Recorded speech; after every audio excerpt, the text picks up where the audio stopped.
Relación de la sociología jurídica con los derechos humanos. El punto de partida de una sociología jurídica de los derechos humanos son las normas de derechos humanos, que incluyen a su vez la protección de los mismos. Tal como lo señala el filósofo del derecho Jesús González Amuchastegui, que tiene como un punto de partida el tomar a los individuos como agentes morales racionales, capaces de obrar con autonomía, con una capacidad de elección y sobre la base de 3 principios. Uno de ellos, el considerar a los individuos como un centro de toda moral, el considerar que todas las personas deben ser tratadas como iguales y considerar estos derechos como universales.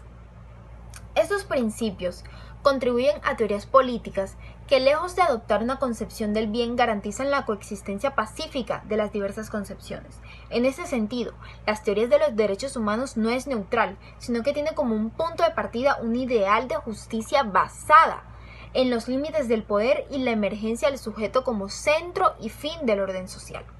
con una propuesta de una estructura social básica para el establecimiento de reglas que estructuran a la sociedad y que puedan permitir una convivencia social. Los derechos humanos son hoy un fenómeno social que transversaliza en el campo de la ética, la política y la sociedad en un conjunto, y cuyo estudio aborda no solo un proceso de formalización, sino que garantizan unos niveles de eficiencia hacia un rol trascendental en el que juega. De que en la sociología jurídica se analizan las instituciones jurídicas vistas en su contexto social, es decir, en relación con los fundamentos culturales, las exigencias, los movimientos, los intereses y las relaciones sociales que les conciernen e influyen en su nacimiento, su eficacia, sus funciones específicas, su transformación y su desaparición. En el caso específico de la sociología jurídica y los derechos humanos, el punto de partida lo constituyen principalmente las normas de estos derechos,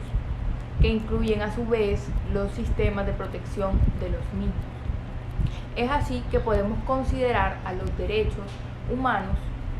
como la concreción de una teoría de la justicia, sobre la base de 3 principios.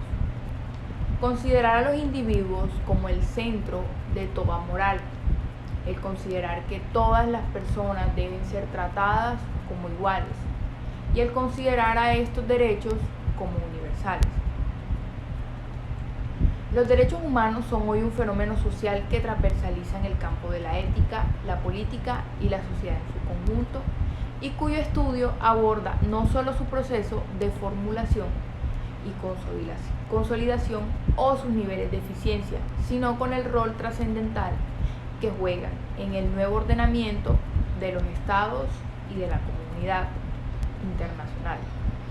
La entrada desde la sociología jurídica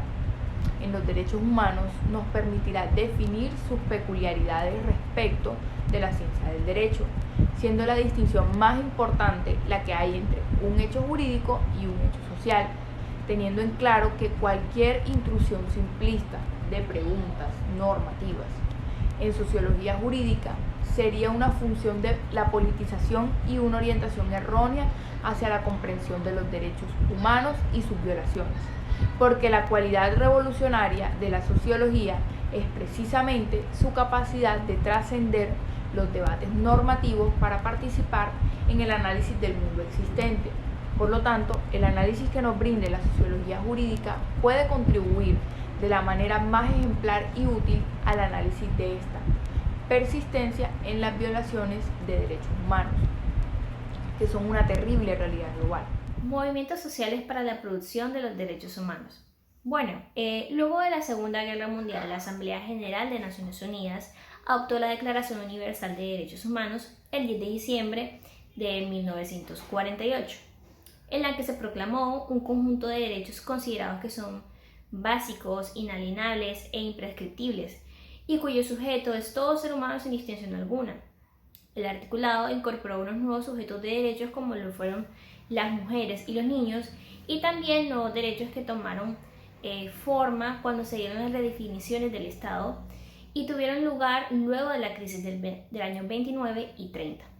En ese sentido, pues incorporaron a los derechos civiles y políticos lo que son los derechos económicos, sociales y culturales. ¿Por qué se necesita una perspectiva sociológica para el estudio de los derechos humanos? El debate explícito sobre derechos humanos en la teoría sociológica lo podemos localizar a partir de Karl Marx. En la cuestión judía, analizando la condición de derechos civiles y políticos de los judíos en Alemania, Marx hace una distinción fundamental entre emancipación humana y emancipación política. La emancipación política está relacionada con el reconocimiento de los derechos de ciudadanía por parte del Estado, y este reconocimiento se da por la separación entre la esfera de la política y la de sociedad, una separación que para Marx es artificial, pero que es puesta en práctica por el Estado burgués. Los derechos individuales y particulares querían así relegados a la vida privada y al espacio en la sociedad civil, y los derechos de los ciudadanos y políticos serían la expresión abstracta del Estado. Esta es la base para la diferenciación entre los derechos del hombre y del ciudadano. Amazonía como sujeto de derechos. La Corte Suprema de Justicia declaró a la Amazonía colombiana como entidad sujeta de derechos. El mismo pronunciamiento de la Corte Suprema se produce a raíz de una demanda de tutela en el que los tutelantes, un grupo de 25 colombianos entre los 7 y 25 años, le pidieron a la justicia que protegiera sus derechos humanos a la vida, a la salud,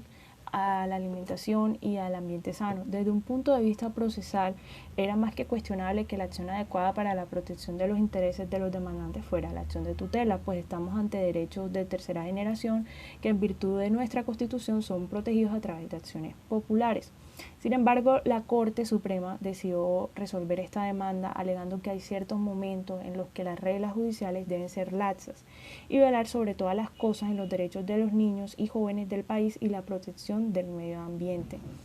Así las cosas, la Corte consideró que nos enfrentamos ante una ascendente dificultad para tener los medios indispensables de subsistencia para la población mundial y a la contaminación y mutación de nuestro entorno por la colonización irracional de los bosques y ampliación de las fronteras urbanas, agrícolas, industriales y extractivas que aumentan la deforestación. La Corte habla de que la Amazonía tiene derecho a su integridad, a no ser destruida. Al utilizar esta técnica, lo que está haciendo la Corte es aceptar que la categoría jurídica de persona sujeto de derechos es la categoría más efectiva en nuestro ordenamiento para la protección de los intereses de una entidad. Reconocer que la Amazonía tiene derechos, por ejemplo, a la supervivencia y a la integridad, es decir, que todos los ciudadanos podemos exigir su protección, incluso ante los tribunales, sin importar si somos habitantes de la región. Es más, no hace falta mostrar que la deforestación afecta a los derechos de seres humanos porque en sí misma ella viola los derechos de una entidad que es la Amazonía y que ésta los tiene.